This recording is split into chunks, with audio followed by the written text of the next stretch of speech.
মাল্টা visa সুবিধাদি বাসস্থান। অনেক নিয়োগকর্তা কর্মীদের জন্য বাসস্থানের ব্যবস্থা করে থাকেন, যা কখনো বিনামূল্যে, আবার কখনো নামমাত্র খরচে প্রদান করা হয়। খাবার। কিছু কর্মক্ষেত্রে খাবারের ব্যবস্থা করা হয়, তবে বেশিরভাগ ক্ষেত্রে কর্মীদের নিজ দায়িত্বে খাবারের ব্যবস্থা করতে হয়। চিকিৎসা ও স্বাস্থ্যসেবা। মাল্টায় কর্মরত সকল শ্রমিকের জন্য স্বাস্থ্য বীমা বাধ্যতামূলক, যা নিয়োগকর্তা বা কর্মী নিজে গ্রহণ করতে পারেন। জীবন বীমা। কিছু প্রতিষ্ঠানে জীবন বীমার সুবিধা প্রদান করা হয়, তবে এটি সর্বত্র প্রযোজ্য নয়। ভিসা নবায়ন খরচ।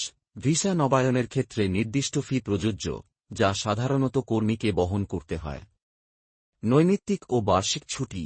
মাল্টার শ্রম আইন অনুযায়ী কর্মীরা বছরে প্রায় 4 সপ্তাহের ছুটি পেয়ে থাকেন। বয়স সাধারণত 18 থেকে 45 বছরের মধ্যে।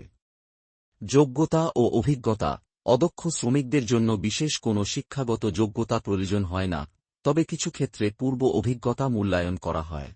উল্লেখ্য, বাংলাদেশে মাল্টার দূতাবাস না থাকায় ভিসা প্রক্রিয়ার জন্য ভারতের নয়াদিল্লিতে অবস্থিত মাল্টার দূতাবাসের মাধ্যমে আবেদন করতে হয়।